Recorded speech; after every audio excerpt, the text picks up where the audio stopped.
Hello all, welcome to my channel. Mister Bachchan cinema చూసి వచ్చాను. 1 day before premieres చేశారు. అర్జున్ కుకట్పల్లిలో చూసా. ఈ సినిమా చూడడానికి మెయిన్ రీజన్ వచ్చి రవితేజ గారు అండ్ హరీష్ శంకర్ గారి కాంబో. కొత్త హీరోయిన్, ఇంటర్నెట్ అంతా బాగా హడావుడి చేస్తుంది. అండ్ ఈ సినిమా హిందీలో వచ్చిన raid cinema remake. And movie team చాలా చేంజెస్ చెప్పారని చాలా క్లియర్ గా చెప్పారు. నేనైతే హిందీ రైడ్ సినిమా చూడలేదు. బై ద వే, చాలా బ్లాంక్ గా జస్ట్ ట్రైలర్ చూసాకే వెళ్ళాను. ప్లాట్ పెద్దగా ఏం ఉండదండి. ఫస్ట్ ఆఫ్ అంతా హీరో హీరోయిన్ లవ్ ట్రాక్ ఉంటుంది. దాని తర్వాత ఒక రైడ్, సినిమా అంతా ఒక రైడ్ మీదే ఉంటుంది. ఆ రైడ్ ఎలా చేశారు ఏంటి, ఆ ఈవెంట్స్ ని చూపిస్తారు. సినిమా చూసాక నాకైతే నచ్చలేదు. ఎందుకో డీటెయిల్ గా చెప్తాను. ముందుగా పాజిటివ్స్. రవితేజ గారి energy and performance as usual గా బాగుంది. కొత్త heroine, glamour and screen presence బాగుంది. బట్ కొన్ని సీన్స్ లో మరీ క్రింజ్ అనిపించింది నాకైతే చూసిన. బట్ తనకైతే మంచి స్కోప్ ఇచ్చారు. అండ్ సినిమాకి ఇంకో పాజిటివ్ ఏదన్నా ఉంది అంటే సత్య గారి కామెడీ కొంచెం ఊరటిచ్చింది. సినిమా చూస్తున్నంతసేపు కొద్దిగా నవ్వడానికి ఒక రీజన్. కొన్ని ఫైట్స్ బాగున్నాయి, అంటే మాస్ అన్నమాట. బౌన్సులు మీకు ఇష్టం ఉంటే నచ్చుతాయి. ఇకపోతే నెగటివ్స్.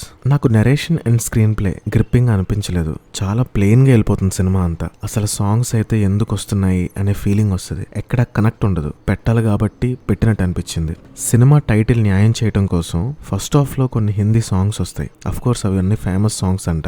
నా ఫ్రెండ్ 1950 సాంగ్స్ నుంచి వింటా ఉంటాడు. పర్సనల్ గా నేను కనెక్ట్ అవ్వలేకపోయాను. అదే టైం పీరియడ్ లో మనం చూసి ఉండకపోయినా 1980s టైంలో రామారావు గారి సాంగ్స్, కృష్ణ గారి, శోభన్ బాబు గారి, అక్కనే నాగేశ్వరరావు గారిది, చిరంజీవి గారి స్టార్టింగ్ స్టేజ్ లో ఉన్న సాంగ్స్, ఎన్నో సాంగ్స్ ఉన్నాయి. ఆ వింటేజ్ ఫీల్ తీసుకురావడానికి అవి పెట్టుంటే బాగుండు అనిపించింది. ఆ హిందీ సాంగ్స్ వింటున్నంతసేపు రే ఆపండ్రా బాబు అనిపించింది. అండ్ అక్కడ రొమాన్స్ కి స్కోప్ లేకపోయినా ఇరికించి ఎందుకు అంత కష్టంగా చూపించారు అనిపించింది. Songs were decent, but insta reels and shorts కి కట్ చేస్తారు కదా, ఆ చిన్న క్లిప్పింగ్ తప్ప ఓవరాల్ గా నాకంత చూడలేకపోయాను. But visuals and production values అయితే డబ్బు కనిపెట్టింది కనిపించింది. ఏ సీన్ లోనూ ఎమోషన్ కనిపించదు. సినిమా అంతా ఒక టోన్ లో వెళ్ళి ఉంటే బాగుండు అనిపించింది. ఆ కమర్షియల్ ఫార్మాట్ కోసం సడన్ గా సాంగ్ రావటం, సడన్ గా హీరో క్యారెక్టరేషన్ హీరోయిన్ తో ఒకలా మాట్లాడటం, మళ్ళీ రైడ్ అనేసరికి ఒక బిహేవియర్. ఆ రైడ్ ని ఇంకొంచెం గ్రిప్పింగ్ గా తీసుండాల్సింది. ఎందుకంటే సింగిల్ రైడ్ కదా, దాన్నే అక్కడ ఈవెంట్స్ ని చాలా ఇంట్రెస్టింగ్ గా చూపించుంటే బాగుండు అనిపించింది. అండ్ ఒక సాంగ్ లో రవితేజ గారు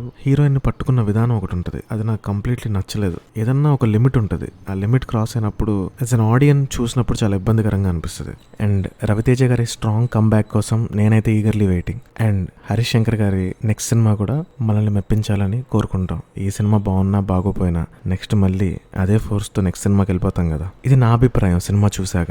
మీకు ఎట్లా అనిపించిందో కమెంట్స్ లో చెప్పండి. కాంటెంట్ నచ్చితే సబ్స్క్రైబ్ చేసుకోండి ఛానల్ కి.